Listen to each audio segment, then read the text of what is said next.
Hello, good evening, everyone. Thank you for joining us. I think we will get started now because we can't wait for tonight's speaker, but let me welcome you on behalf of Partnership of Historic Bostons. I'm Lori Rogers Stokes, and I will be your moderator this evening. Again, welcome. Happy to have you here to listen to our talk from David Hall tonight. Before I introduce David, just a few things to go over. We will follow our usual format where we would like you to hold your questions until the end of the talk, put them into the chat. I'll be watching the talk throughout the whole time. No matter how early you put your question or comment in, how far it disappears up that chat alley, I will find it, it will get asked.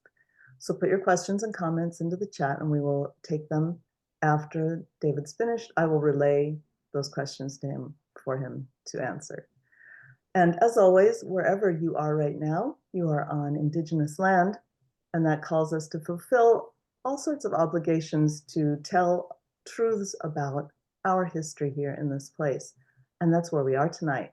So welcome to Wonders, Portents, and Providences with Professor David D. Hall, who is the Bartlett Professor Emeritus of New England Church History at Harvard Divinity School. He has written extensively on popular religion, political practices, and witch hunting in early New England, and his most recent book was awarded the Philip Schaff Prize by the American Society of Church History. That's The Puritans, A Transatlantic History.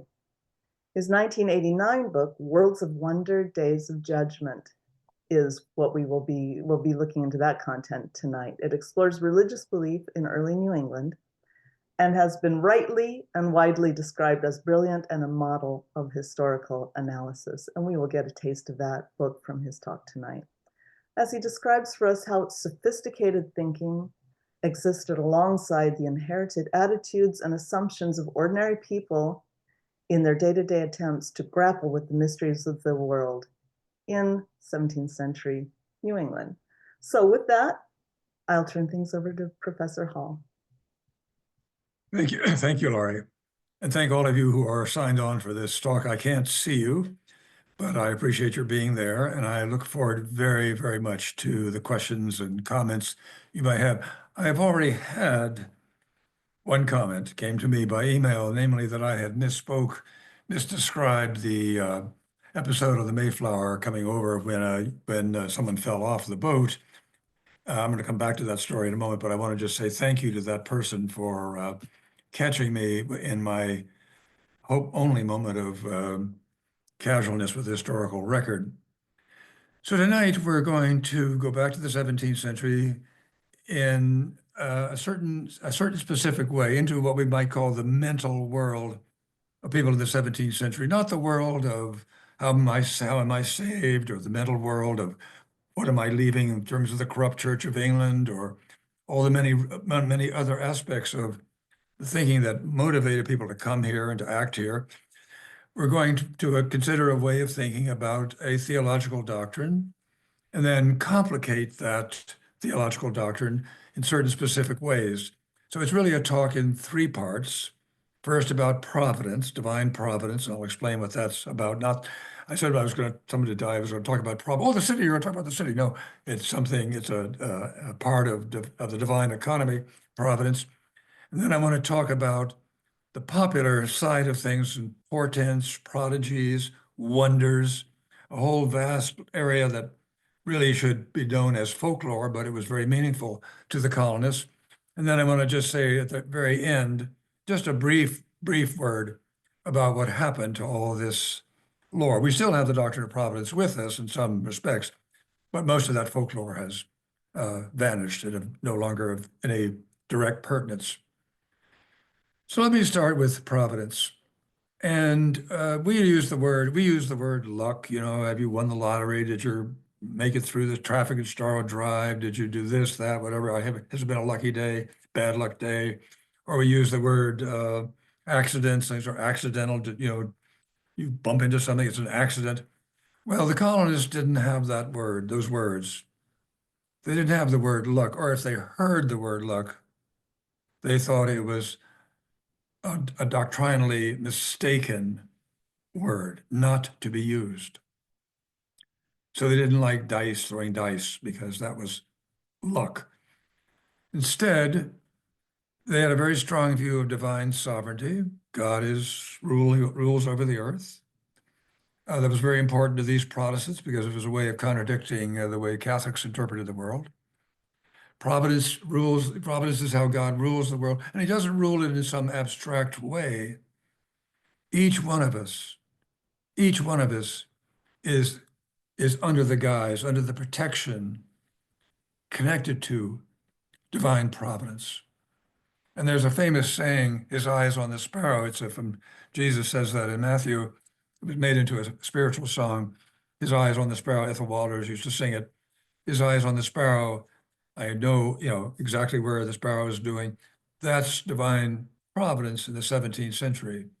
So we have a God who watches over us. Now he watches over us for two related but very different reasons. So the God that the Puritans were evoking and understanding and trying to understand and preaching and reading about is the God of the Old Testament in covenant with the people of Israel. And as all of us know, the people of Israel often broke their covenant, broke it time and time again. That's why all those prophets come forward and complain about covenant being broken. And God gets angry. And when God is angry, bad things happen to people. There's plagues, terrible plagues sweep through the people, captivities, tragedies, what we would call tragedies of various kinds happen. Sometimes, of course, people are in covenant with God, and then they're victorious, they're happy, the droughts go away, and so forth and so on. So the colonists inherit that framework, and they're going to look for exactly the same things in their own lives, in their own everyday lives, in their churches, in their social life, in their families. God is watching me. God has his eye on us. How are we going to do? And sometimes we're doing great, and God is happy with us, shows that. And sometimes some things go wrong. So let me begin by reading a story that William Bradford tells. I'm going to be reading a few things here, so you'll have to forgive me for looking down at my text. This is William Bradford's Plymouth Plantation, which is full of wonder stories, full of Providence examples. So here he's now on the Mayflower, looking back on the Mayflower, writing after long after it. And I may not omit here from my work, a special work of God's providence. There was a proud and very profane young man, one of the seamen of a lusty, able body, which made him the more haughty. He would be condemning the poor people in their seasickness and cursing them daily with grievous oaths, and did not let off telling them that he hoped to cast half of them overboard before they came to their journey's end, and to make merry with what they had. If he were by any gently reproved, he would curse and swear most bitterly. And then the but. But it pleased God before they came half seas over to smite this young man with a grievous disease, of which he died in a desperate manner, and so he was himself the first thrown overboard. Thus the curses light on his own head, and it was an astonishment to all his fellows, for they noted it to be the just hand of God on him. So providence is, on the one hand, a deeply, deeply reassuring event, if you can discern it that way, understand it to work that way. It's also a frightening event, or can be frightening. So if we think of it as a sign that can be coded in two different ways, plus and minus, and in the everyday lives of the colonists, these signs come and go with great rapidity. So it's an everyday event. Acts of interpretation take place constantly. So I want to just turn now to John Winthrop, who uses his journal, his almost a daily record of what was happening in Massachusetts and elsewhere, to record what he takes to be providences. So he takes for granted that if the colonists are clear about their covenant with God, the covenant that he laid out in his famous model of Christian charity, that the workings of divine providence will be on their favor. So he says, it is useful to observe as we go along such special providences of God as were manifested for the good of these plantations. And he has a lot of them. Good things that happen. People who survive an accident, people who are rescued from the woods and who are about to freeze to death in the woods, people who are saved from a shipwreck. And then he has a long list of things that, as he puts it, where the judgment of God appeared for people who are not lined up correctly. So there's, I'm quoting him, one Briscoe of Watertown, a rich man, a tanner, who had refused to let his neighbor have leather for corn. His house burns down. He tells of drunkards who drowned, of people who died after working on the Sabbath. Or he tells stories of how a murderer was detected by acts of divine providence, showing, he says, the presence and power of God and his blessings upon his people while they endeavor to walk before him in uprightness. Now, probably all of you know that Winthrop was a good hater. And I don't mean to disparage that in any way, shape, or form. And right across from him in Boston in the 1634, 35, 36, 37, there lived a woman named Anne Hutchinson, who came in 34 with her very large family.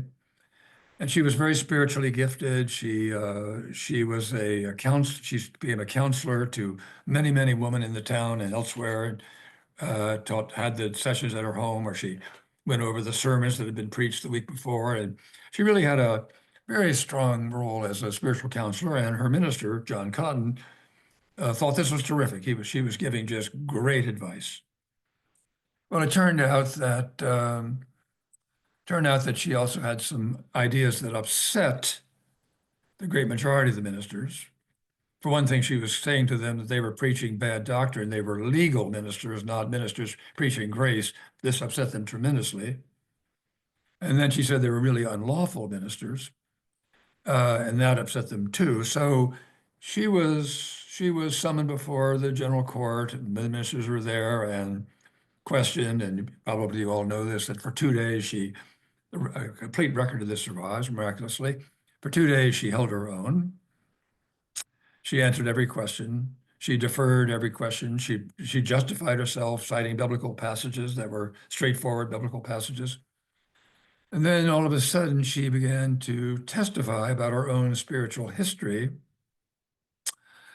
And she said that in England, she had been in despair. She was afraid if she was going to be an atheist because she didn't know whom to trust. And she heard a voice. And she knew immediately it was the voice of God. And the voice of God tells her, if you have any questions about who's a faithful minister or not, just ask me, and I'll tell you whether you're right or wrong. And she becomes a little bit of a prophetess. She predicts how long it's going to take the ship that she's on to reach Massachusetts. She has a number of things that she can predict. At any rate, at the trial, she says at her examinations, really technically, she has this story of revelations, and this is uh, food to her critics, and they denounce her. And then something else happened to Anne Hutchinson. I'm going to read now from one of the famous books of the 1640s, a short story of the rise, reign, and ruin of the late Antinomians, a book that lays out what happened in this crisis, of theological crisis of 1636-37. And this is from Thomas Weld's preface. He's a minister and we're going to hear a wonder story. It's also a providential story. Mistress Hutchinson, being big with child and growing toward the time of her labor, she brought forth 30 monstrous births or thereabouts at once, some of them bigger, some lesser, some of one shape, some of another, few of any perfect shape, none of all of them, as far as I could ever learn, of human shape. It's a miscarriage, what she had, and we don't know how to describe it we don't know anything about it other than what Weld is saying to us about it. But he immediately moves in his narrative that see how the wisdom of God fitted this judgment to her sin every way. For look, as she invented misshapen opinions, so she brought forth deformed monsters. And he lines up the number of 30 of these, whatever, with the 30 opinions she had been accused of in a later phase of her being questioned by the magistrates and the ministers. So that's a pure providential slash wonder story where a category we don't really have any longer, the monster, the deformed body, becomes a sign of God, a sign that you have to interpret. What does it mean? And some of you may know her close friend and ally, Mary Dyer, gave birth prematurely about the same time. By the way, there's statues of both of these women on the State House, outside the State House. Mary Dyer gave birth to a deformed fetus, which was buried, hidden, and then Winthrop got heard of it and he ordered it dug up and he wrote a long description of it, which I'm not going to read to you. So here was another portent, a monster story that one could relay about why Anne Hutchinson and her companion Mary Dyer were not real saints or honest saints or true saints at all. They're really the agents of the devil. So again, wonder stories, providences are, and providences can be read both ways.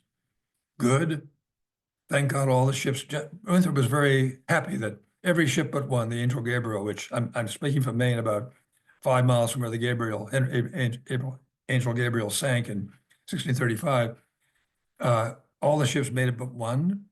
That was great. That was divine providence at its best. And then in Hutchinson, the judgment's honor show divine providence at its best, but she, of course, is a punishment in some ways for us.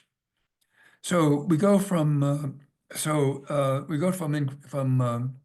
to from uh, John Winthrop. I want to jump ahead a little bit to Increase Mather, a second generation colonist, son of Richard Mather, father of the infamous Cotton Mather.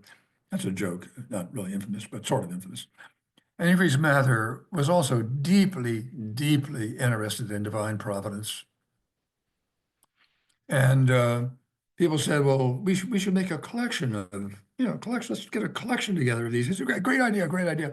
So he writes letters to a bunch of his fellow ministers, and letters come back to him, and he hears about a haunted house in Newbury, and he hears about a man who's struck by lightning but lived, and on it goes, these stories, and he puts them all together. And then he's reading books he bought from Europe. They come over from Europe.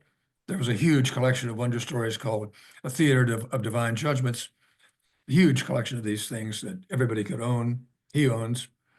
And so some of it is copied out, some of it is New England specific.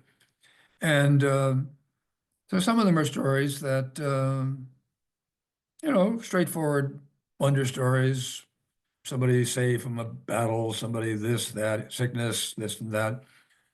But Increase Mather was also drawn to the other side of the ledger, the folklore side of the ledger, when it came to portents and wonders. And so he could not prevent himself from including some stories in this book. I'm going to read you two of them, stories in the essay for the recording of illustrious providences. It includes a Faust story, the legend of Faust, the student who sells his soul to the devil. A Faust-like story of a young student in England who enters into a compact with the devil for money. This is a Faust story, pure and simple. Now comes the conclusion of the story from Increase Mather's point of view. Hearing of the students' alliance, a group of ministers met together to pray that God would force the devil to give up the compact. And I'm now quoting, and after some hours' continuance in prayer, a cloud was seen to spread itself over them, and out of it the very contract signed with the poor creature's blood was dropped down amongst them. This is a fable.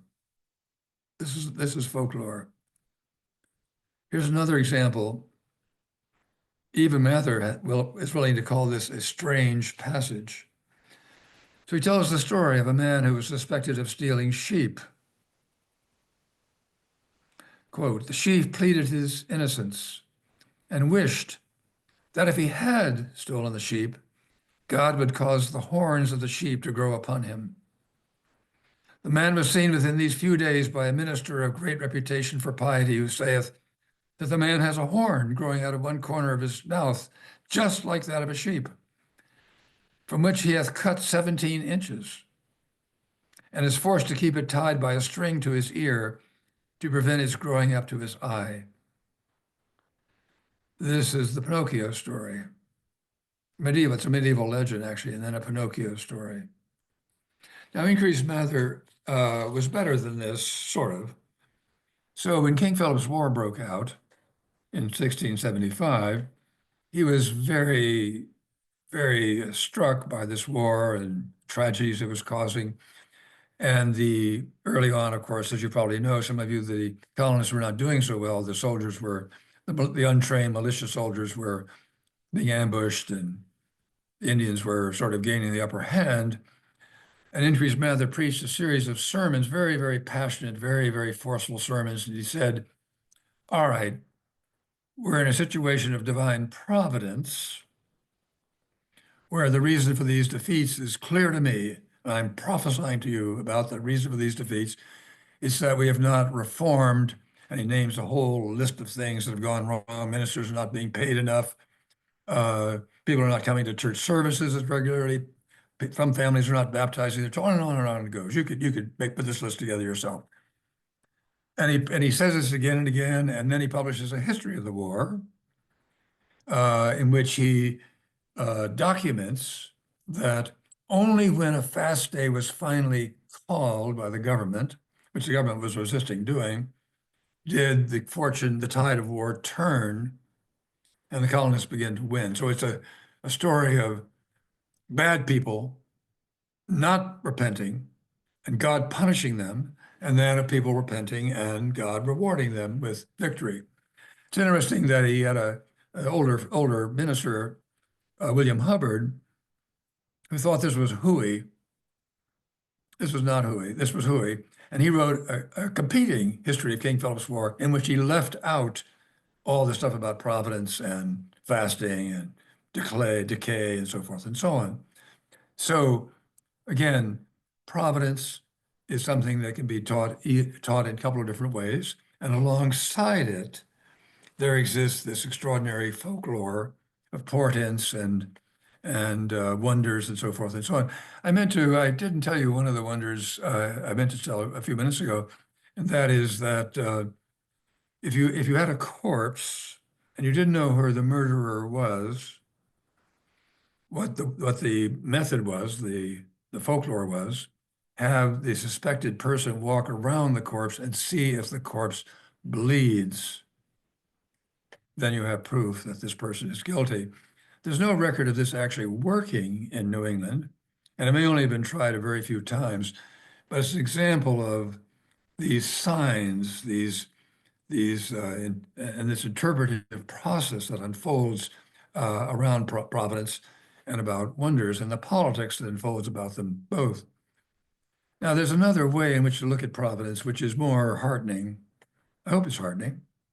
And that is that individuals, pious people, took this concept seriously. God is watching over me. And God is a protecting God, but also a punishing God. And so I want to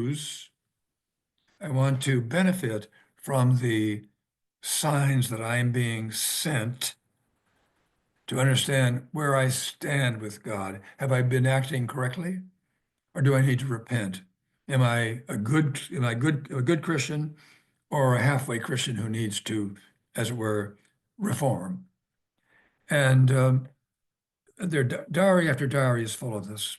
People take this question of personal providence and where am I with God to heart. And they act on it. There's an Englishman who has a great diary, Thomas Woodford, who, for example, his wife is about to have a baby and then has the baby. And all along through this process, Woodford is saying, please forgive me. Please forgive my sins. Please let my wife give a baby safely. Baby is given safely. He commits himself again to being the most excellent Christian he can be. And he gets into debt and he says, please, God, help me find some way out of my debt. And God helps him. And again, he repents and praises God and so forth and so on. So this is a pattern that's lifelong. If you believe in providence in this manner, it's lifelong. You use providence as a kind of, let's think of it as a mirror to the self. You're looking into a divine providence mirrors how you are seen by God or sometimes by Jesus. And, and then you use that image it teaches that image teaches you how you are to behave. Now, the most famous example is one that I want to, or the most interesting and poignant example of this sort of self-scrutiny is one I want to read to you. It's by someone, again, many of you know about, Mary Rowlandson. Mary Rowlandson was a member of one of the first families to settle in Lancaster, Massachusetts, which was like on the frontier. And a young man comes from Harvard to be the minister, and she marries him, and and uh, and they have children, and then the war begins. King Philip's War begins, and in February of 1676, the town is attacked. Her husband is in Boston pleading with the government to send some soldiers out to protect the town. And she's in the garrison house with her family, her children, and her sister and her children, and other members of the village. And the Indians capture the house. Her sister is killed right before her. Sister's children are killed before her. Other people are killed before her. She and a very young child, a babe, really, is taken captive, as are two others of her children, but who are separated from her. And so Mary Rowlandson survived her ordeal as a captive. It's known as the very first captivity narrative to be written in New England, published in 1682.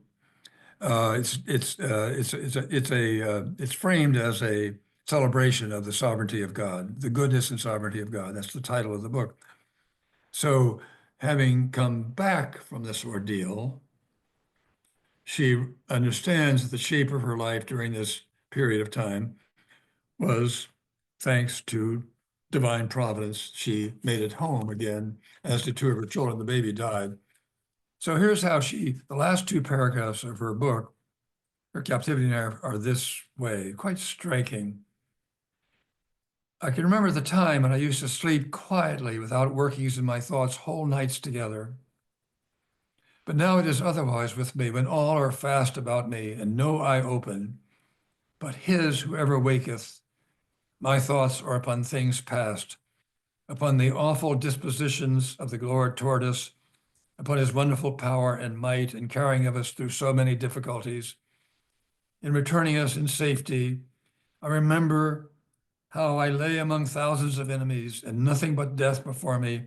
It was then hard work to persuade myself that ever I should be satisfied with bread again. But now we are fed with the finest of wheat, and as I may say, with honey out of the rock. That's from the Psalm. Instead of the husk, we have the fatted calf and the love and goodness of God toward us. I watered my couch with my tears. Oh, the wonderful power of God that mine eyes have seen.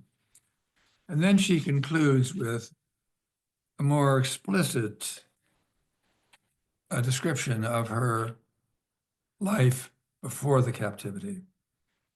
Before I knew what affliction meant, affliction, of course, is a word for suffering, I was ready sometimes to wish for it. When I lived in prosperity, having the comforts of this world about me, my relations beside me, and my heart cheerful, and taking little care for anything, and yet seeing many under many trials and afflictions and sickness, weakness, poverty, I was sometimes jealous lest I should have my portion in this life. And that scripture would come to my mind, for whom the Lord loveth, he chasteneth, and scourgeth every son whom he hath received. But now I have seen the Lord had his time to scourge and chasten me. The portion of some is to have their affliction by drops, now one drop and another. But the dregs of the cup, the wine of astonishment, like a sweeping rain, did the Lord prepare for my portion. Affliction I wanted, and affliction I had in full measure. And then she evokes this famous passage about vanity, vanity, all is vanities.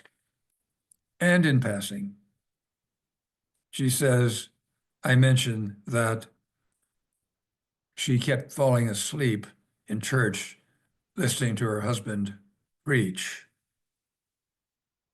So she fell out of line with, she fell to the wrong side of divine providence briefly, horribly, terrifyingly, and then can celebrate the return of a favoring, loving providence. But the message is a spiritual one. If you're going to be a true Christian, you're going to know affliction. You're going to suffer. This is a suffering life. So I quote that to you because it shows us in the 21st century the kind of spiritual ways in which people can transform the doctrine of providence into something that's really very, very, very deep, very, very strong in their lives. It can really give them an orientation for looking to the future.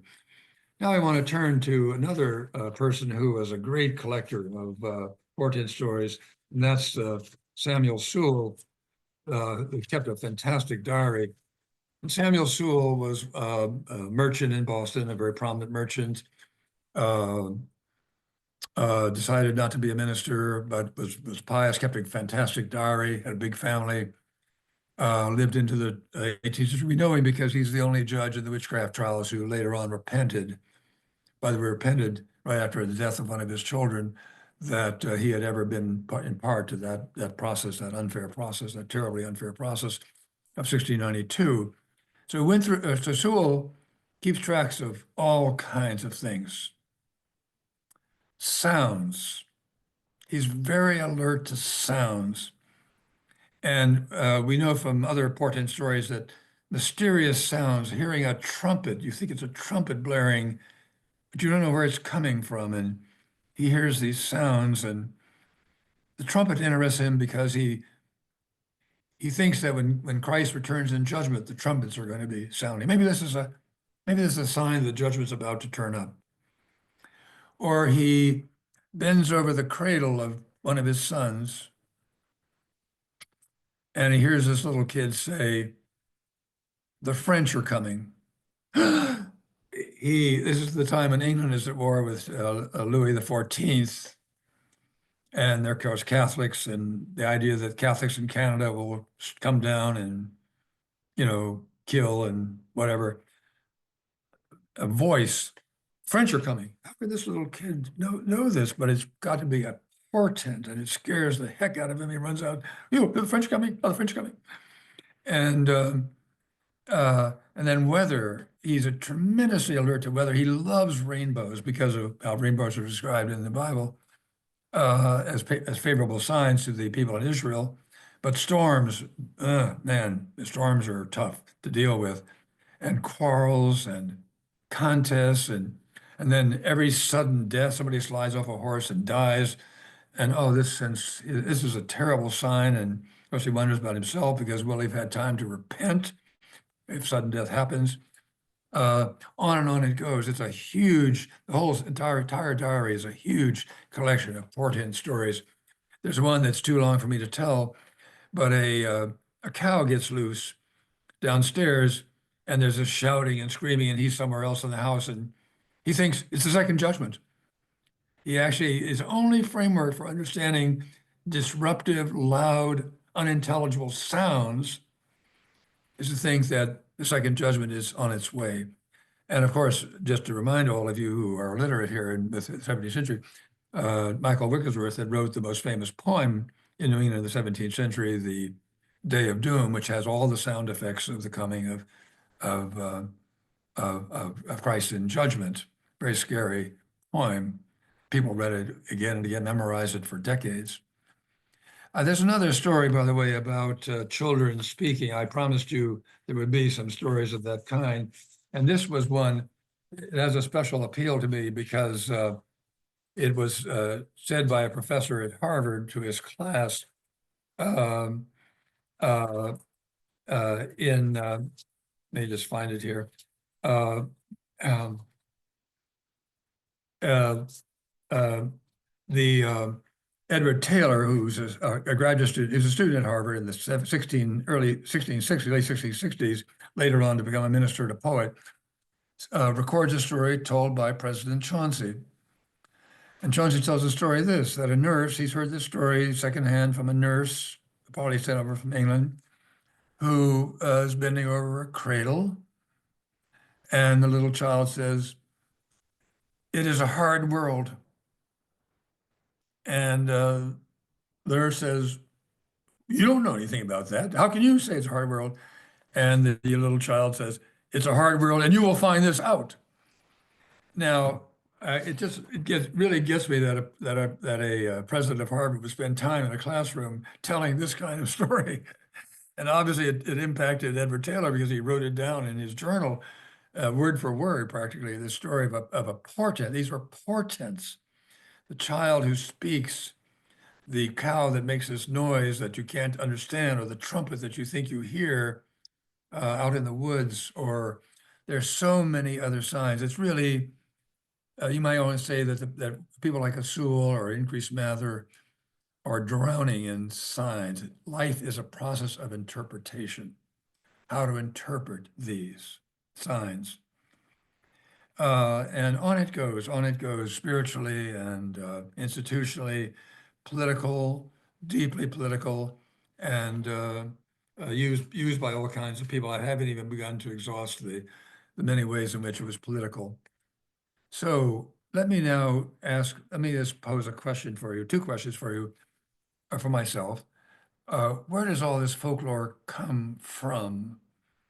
So it's not New England specific folklore of the voices, the trumpets, the weather, the children speaking. Uh, some of it goes back to the classical period, to Roman times. Some of it was retold in the Middle Ages. Some of it was then packaged by German and French popular writers in the 16th century. And then English cheap print people who want to make money, they would borrow these tales and dress them up with a witness who was witnessed by somebody, and give an English context for it.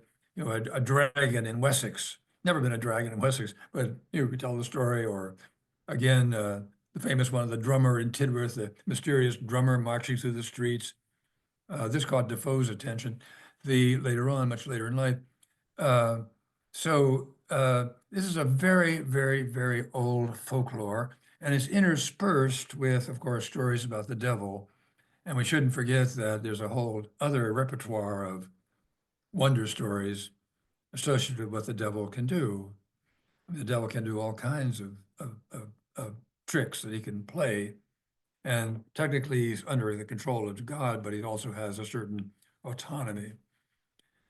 So then the question comes up, and it's a very, very interesting historical question, and I'm not going to answer it fully here for you, but what happened to this stuff? Well, divine providence still is with us in some ways, not as probably vividly or poetically or spiritually important as it was in the 17th century, the 16th century, but still with us in some measure, but overlaid with luck and accidents. And so if I would have to say I've experienced two examples of providence in my own life, or what I think was providence.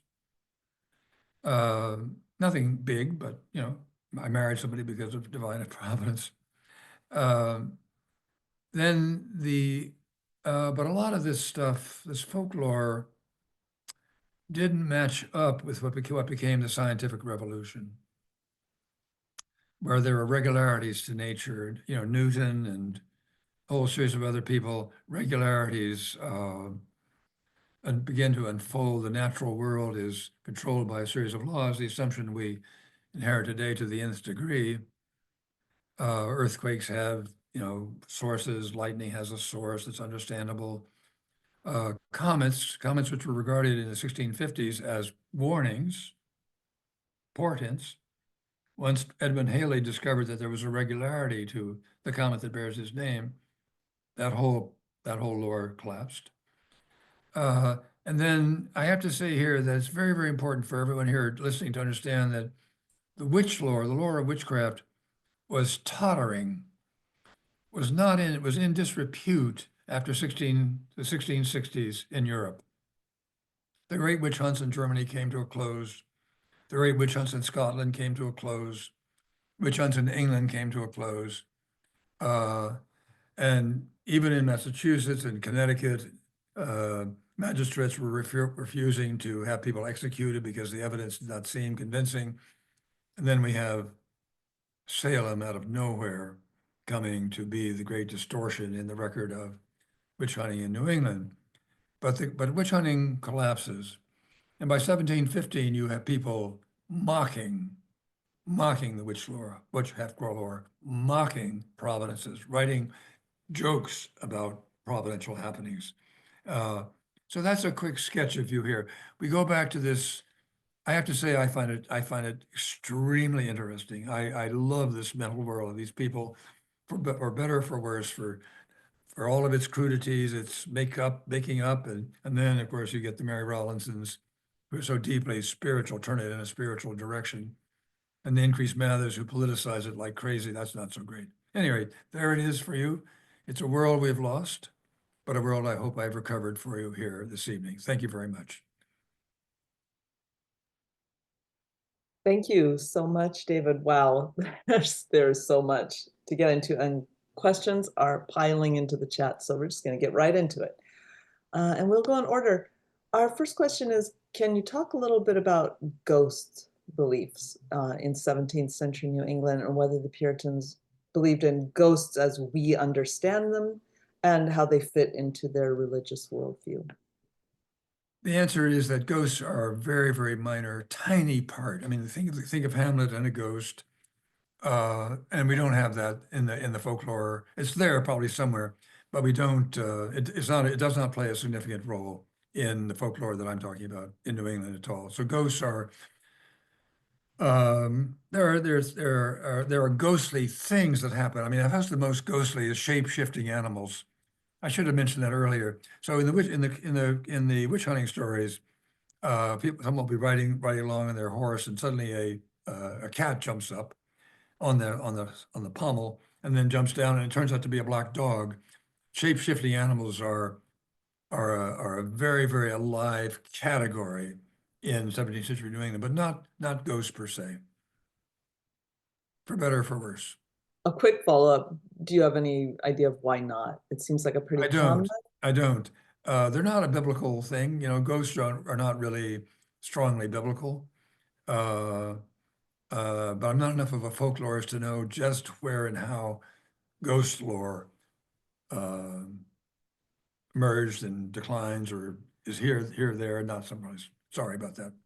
Maybe ghost lore is what came in and to fill the gap That's after right. this this lore went away. Okay, let's take a look.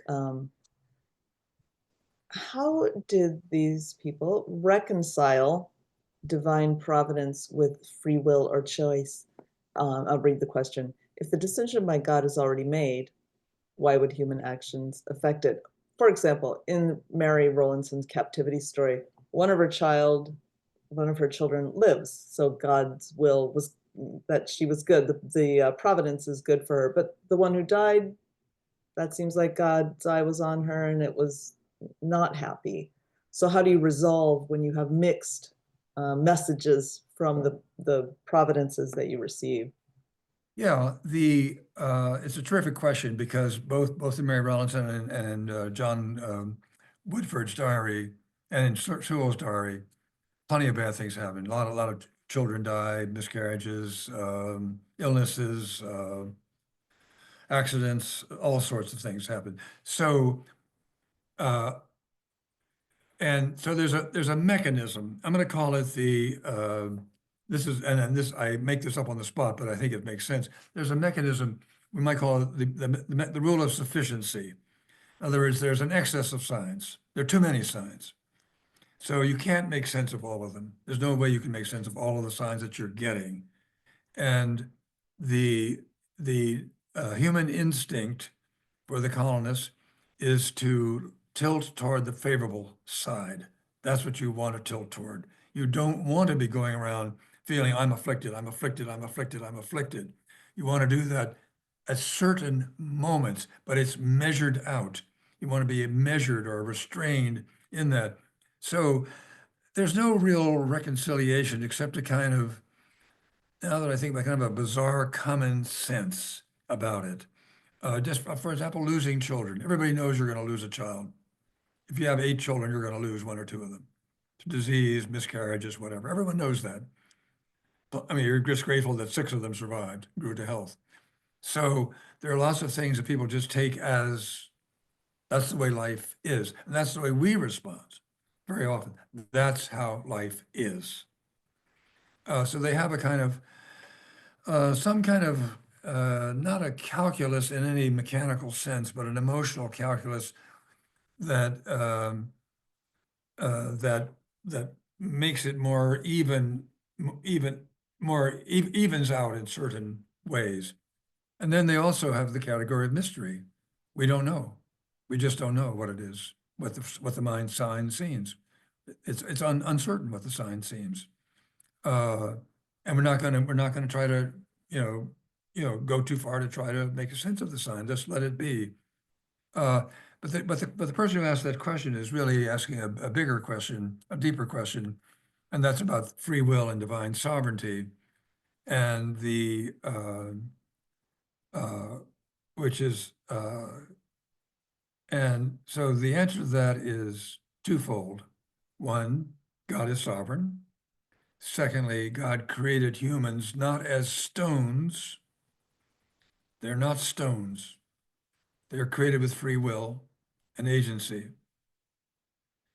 And so God has made them agents in some measure of their own, of their own, of your own life. And we might say, how do you reconcile these? And the answer is, well, we don't really know, but that's the way it is. So even predestination is linked to free will in a certain sense, even though it's not supposed to be. It would take me the rest of this evening to explain that to you. I'd be glad to do so in an email, but as I say, literally it says in the Westminster Catechism, God is sovereign, and then we are nonetheless second causes or instruments in the grand economy of salvation.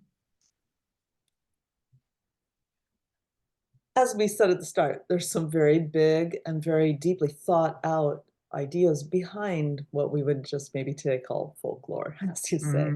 That's right. One question that someone's posing, I think, is related to this, which is, to kind of paraphrase it, knowing that the people were not a monolith and it's not like everybody thought this or that, and knowing that we can't see inside people's heads, how much do you think it was something strange happened that I can't explain, and so I will say it's God's action or God's providence, as opposed to obviously God's providence is what creates things we can't understand? Like, is it like people a fallback, like, well, that's weird, I guess it was God's providence, or was it like, oh, of course it was God's providence, that explains it? That's a terrific question, and I think if we went to a given diary or a given book, we would find both possibilities there. I think Laurie Stokes is making a very important point, or the person who asked the question is making a very important point. You can't sort all this out. I mean, the wonder books themselves are. Thomas Beard's book is a jumble. I was astonished when I read. I thought it was a nice, crisp, book, but. It goes on and on and on and on and on. It becomes, kind of a junk pile after a while. So if we take that as part of this mental world, that you're really not able to sort it all out, and you kind of just stop at a certain point, you just get tired of doing it. You're worn out doing it. It doesn't make much sense, but I think that's how it worked. Okay. There was All a right. question I saw about Quakers. Oh, Quakers, let's see. Yes, that came in from Roxanne, who's asking, did the Quakers and other denominations share a similar worldview as this, or did theirs differ in large or small? Yeah, so the Quakers, So when the earliest Quakers appeared in New England and in England and in the West Indies and elsewhere, they were rather badly treated. So so they told their way of dealing with Providence was to tell a martyr story. The people like Mary Dyer, who died in 1660 on Boston Common, she was a martyr. Now, a martyr, it falls into a separate category. The martyr is the one who is the true faithful person and who is therefore just in a very special category, like the martyrs under Mary Tudor. And so then they love to tell stories of the people who punished the Quakers falling down dead suddenly or afflicted. Same stories that are told by John Fox in his book on the martyrs. All the bishops are gored by stray cattle that are running down the street or die of sudden death.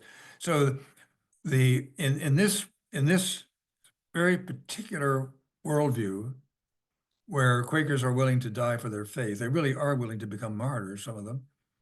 And that's sort of a phenomenon we're familiar with in the 21st century with other people.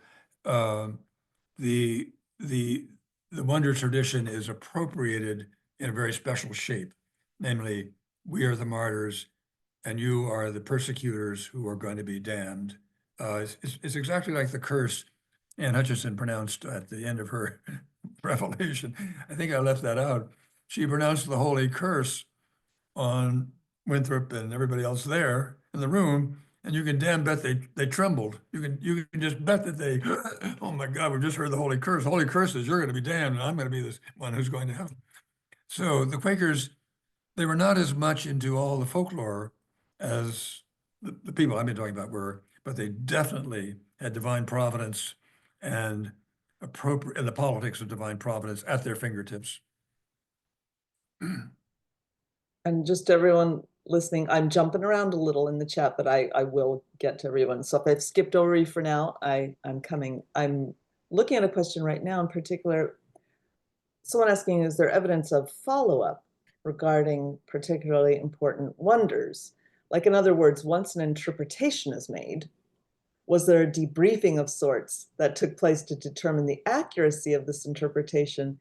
Which is a question that had, I think, occurred to a lot of us. Like, Was there were some there corrective set process, some interpretations correction for certain, process, some were there process? set, Yeah, I yeah, understand. reasoning for certain Yeah, things, or was it pretty much play it by ear, and did people circle back around to see if they interpreted it correctly? that's a very great question, and the answer is no. Well, I mean, you could say that William Hubbard's history of the King Philip's War is a correcting Increase Mather's account, but it didn't shake Increase Mather. He went right on saying, that's why the war happened and got to shape up your act. So, but it's a terrific question.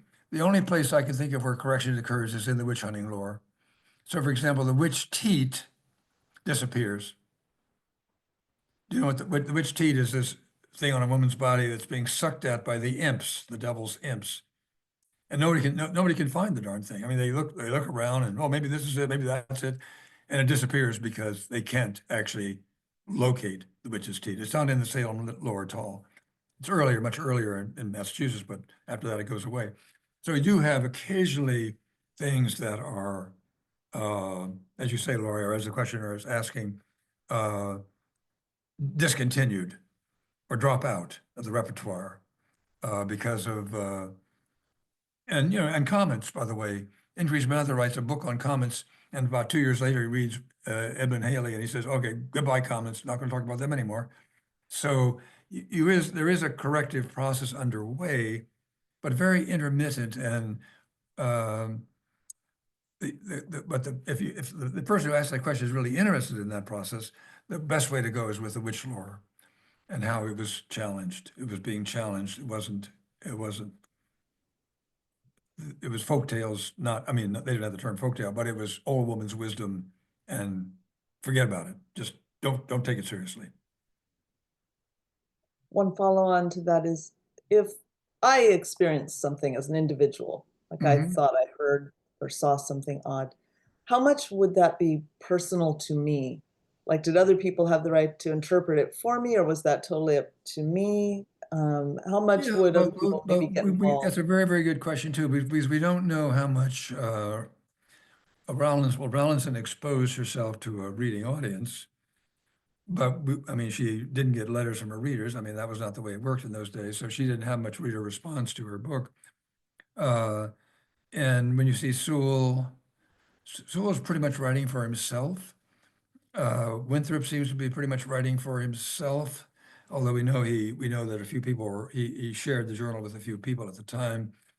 Uh, so it's a very, very good question. Is there any way to tell your spouse or friend or your minister uh, about some of these things? And certainly there was wider storytelling. And it would be a very great project for somebody to do for a paper to try to track that. I haven't done that work, to try to track the transmission of a story and see when the transmission breaks down or how it unfolds as it is transmitted down along the way. That would be a very interesting story.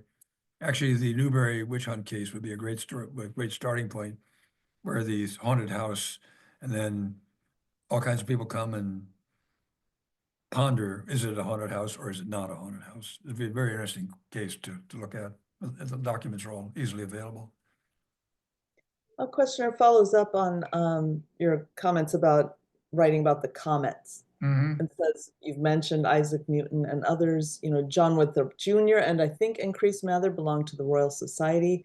Can you say a bit more how this affected them? And I would add on to that perhaps like if I write a whole book about how comets are a sign from God and then I change my mind to that, do I just close the door on that, or do I feel like I have to explain my change of of perception? So it was Cotton Mather who joined the Royal Society. Increase was not a member of the Royal Society. So, but the Royal Society then was not the Royal Society of 1750. So they collected wonder stories and sort of put them in a closet somewhere in a drawer or something like that. But they were not yet completely out of the woods in terms of these kinds of stories. The uh, and John Winthrop Jr. was of course an alchemist. He believed in alchemy, so that's itself a wonder story. The whole thing that you're going to find some uh, stone that will be contain all the mysteries of nature in it. The Rosicrucian stone. So he was as out there in the wild blue yonder as anybody was in terms of that particular version of folklore or whatever you want to call it. Uh, so the Royal Society was not yet in a position to sort all this out. I'd say by 1700 they were. I mean, Cotton Mather was sending in testimonies, but they were more obvious things from nature, not wonder things anymore. So that's a quick answer to your question. I would say that Increase Mather's, in the old days, 1940, Increase Mather's essay for the recording of illustrious prophets was treated as a first step in the making of American science. I treat it as completely caught up in the portent tradition. So you can go back and look at that older literature and see what you think of it. Okay, let's see. You've mentioned, questioner says, how the 17th century saw so much personal loss, especially loss of children. Everyone expected to have children who did not make it. Um, did the colonists believe in Providence help them to better cope with that grief? Was it mostly a comforting mechanism or maybe not always? So let me answer that question in two ways because it interests me a great deal because I'm interested in family history and in devotion, and I have a tiny toe in the gravestone image world, etc., going back to my graduate school days. So, so I'll say two things here. The parents love their children, and any idea that they didn't like their children is complete hokum. Uh, when a child died, whether it's at 1 month or 5 years, they always say this child has gone to heaven. The most clearest expression of this is Anne Bradstreet's poems to her three grandchildren who have died. She writes these love poems to them. I'm going to see you soon in heaven. But I could quote story after story after story of this from diaries and epitaphs and so forth and so on. So uh, it's very, very interesting that at this point, the death of a child, a young child, the whole doctrine of predestination disappears completely. Just disappears. It's gone. Poof. The notion, the sympathy for the child, the love of the child, uh, uh, overtakes doctrine. Uh, there's no gravestone in New England saying this was not an elect child. No one was buried and someone says, oh, they're not elect. You do not say that, in part because, of course, God denies you that knowledge, but you're also saying it because you're hopeful. So this religion, contrary to what people think, had in it tremendous capacities for hope. Uh, and what and if you look at the typical sermon structure is here are some signs.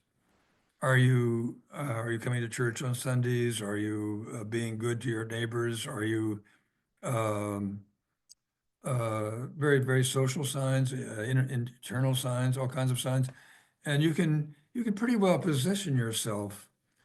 There are the extreme cases of people who are doubt and have anxious, but most people aren't so anxious. So I saw a question about anxiety.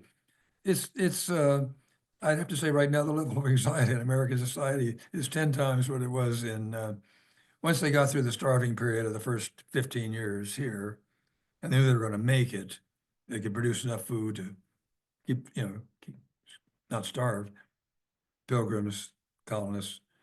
Uh, Unlike Virginia, they knew about Virginia, uh, where the death rate was so fantastic among the early, actually for a long time.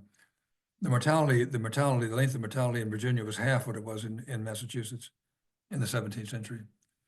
Uh, so they actually were prospering in certain ways, and that of course gave them a how should I put it? I don't mean to over exaggerate, but they're not for all the conflicts and the confusion, they were they were successful. They were actually being successes in what they were doing. They created the kind of church they wanted.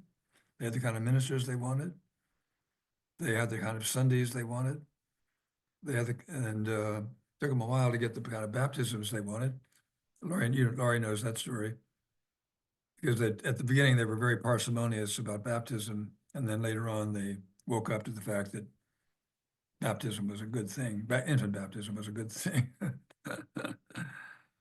Somebody asked me what my providence was. The other providence was. Yes. What the first one being your wife. I'm trying to think what the second one was.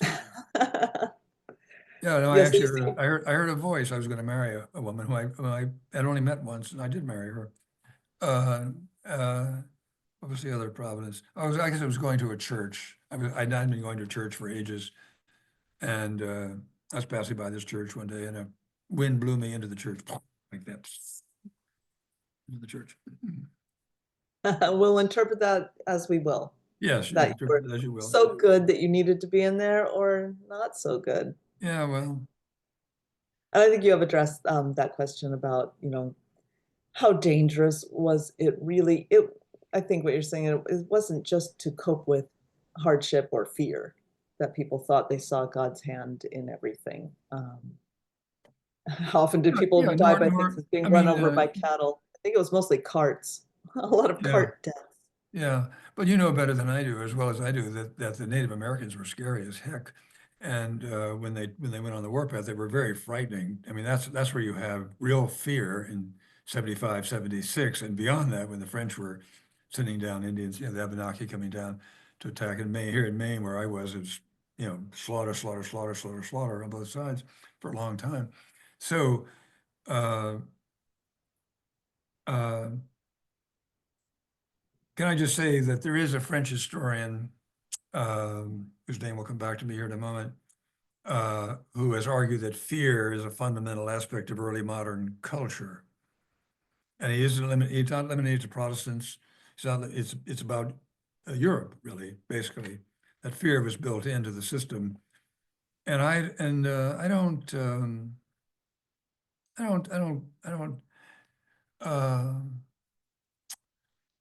I'm not sure I buy into that thesis at all.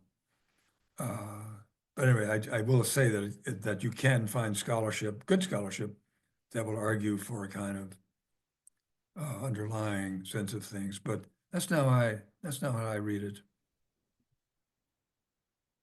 Okay. We're turning a corner into some questions that are following the transition Hmm. to our Hmm. own Hmm. period. But before we get there, I have myself a question, which is, I have read accounts of things that didn't seem to have any message in them. I can't remember who in Boston, maybe the 1640s or 50s, recorded, in his diary that he was just sitting reading in his home, and suddenly everything in the room just was lifted up and thrown at him. And I like everything in the room, forks, bowls. That's a And poltergeist. That's a poltergeist story. so often with those, there's, when you read their actual account, there's no interpretation. Like this Uh-huh. happened, Uh-huh. Oh, the end. they're saying structurally speaking, Right. it's a poltergeist story. It's a strange spirit that comes in and upsets everything in the setting. Poltergeist. So it wasn't that everything was God's action. No, God no, didn't do no, that. no. I didn't tell stories about how man is sitting in a tavern and curses and suddenly smoke comes up and poof, he disappears. These kinds of stories, which are a kind of low end version of the devil and so forth and so on. But there's also poltergeist stories too circulating around. Someone who asked a question about Providence, the city of Providence, why is it called Providence? Yes. So that's I don't know whether Roger Williams was directly responsible for that naming of the town or not, but they saw it as a haven. They saw it coming there. They were, the founders were leaving Massachusetts. Most of them are exiled, had been exiled from Massachusetts. So coming there was for them they wanted to transform the meaning of their exile. They were not bad people, but rather they were following divine providence in what they had done in Massachusetts, and now are going to continue to follow God's will in the new town that they were creating out of nowhere. I think that's the best explanation for it. Kind of a message to the world.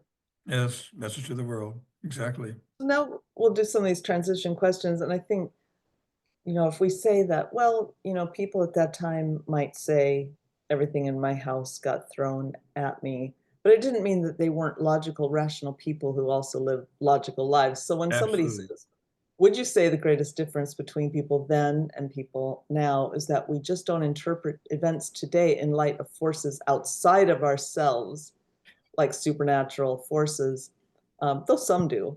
Yeah, Um, and they yeah, say, I and recognize the growing numbers of people in the US yeah, do believe in God's. and we don't recognize the porosity, the porousness of the natural world and the mental world or the physical world, the ordinary world. For them, nature is they have an animated view of nature. I mean, both a static view of nature, but also an animated view of nature, which we have lost. I mean, that's your at the far end of a certain spectrum.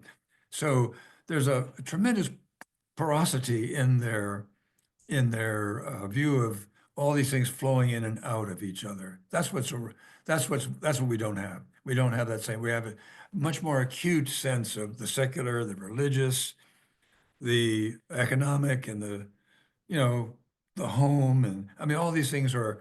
We live in worlds of implotments, little specific implotments. It's very hard to have a comprehensive view. There's a marvelous book by an cultural anthropologist some years ago, and a woman who goes through 5 different healing practices each day. This was not a criticism of her. It was just a description of her life. So, but they weren't integrated. There was no way for her to integrate these things. I'm doing my food, or by this or that, my yoga, whatever. All these things. They're discrete. So for the colonists, they all kind of mushed together. And we've lost that mushing together possibility.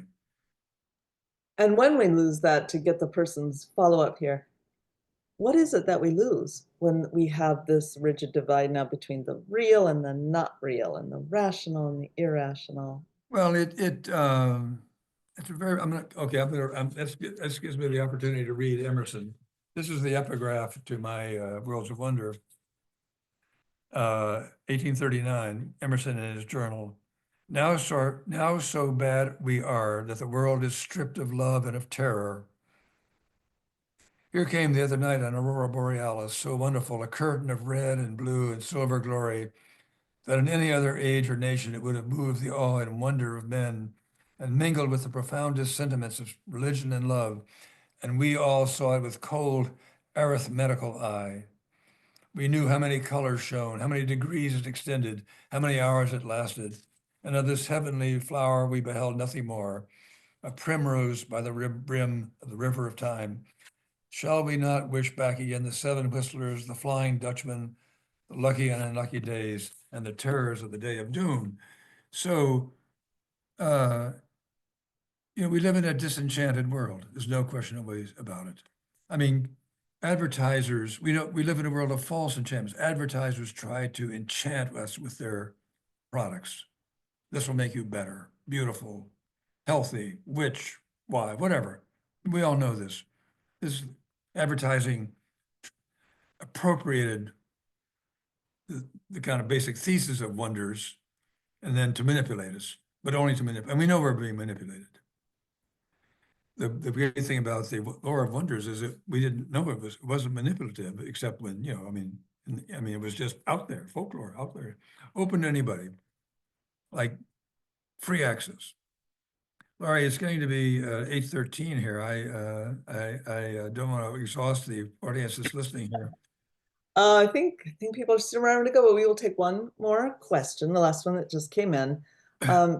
Did portents figure into people's spiritual, conversion narratives? Did people reference this when they talked about how they had journeyed to understand their spiritual estate? You can answer that question as well as I can, but I would say that sickness Mm. is probably the number one trigger that might loom as a providential event in someone's life, a sign that take healing in the deeper meaning of a spiritual healing, that a healing is necessary in me if I am to, fulfill my promise here on earth. So, but in general, it's not that somebody runs into the church just because they've whatever, so forth and so on. That's in general not the framework. It might happen in the 19th century, but it would not be a 17th century framework. So interesting. And as you say, we could have you back every night for the rest Yeah, of the year and not yeah. cover it all. But thank you so much for Well, sharing thank this. you. I want to thank the audience for their appreciation and their questions, and good luck to all of you in a post-portent world. Thank you. Take care. Thank you again. And David's book is called Worlds of Wonder, Days of Judgment. If you would like to get it and read it yourself, it's a wonderful, wonderful book, of course, as you've just seen. All right, so we finish up hearing from David Hall. I'll just tell you about a couple of events we have coming up. Our next talk will be Enslavement in a Puritan Village by Jane Siaka. I hope I'm saying that correctly. Magnificent book that she has just put out. And the Puritan village is Sudbury. An in-depth look at the history of slavery in that village. May be aware of the folklore that we have always heard as, learning about Puritan New England was that it really didn't really have slavery. It did. Jane will tell you exactly what that looked like in a terrific talk coming up on Wednesday, March 26th, on Zoom again. So you can register for any of these talks at our website, historicbostons.org. After that, after Jane's talk on April 29th, Adrian Chastain Weimer will be talking with us about the Revolution before the Revolution, Boston, 1689.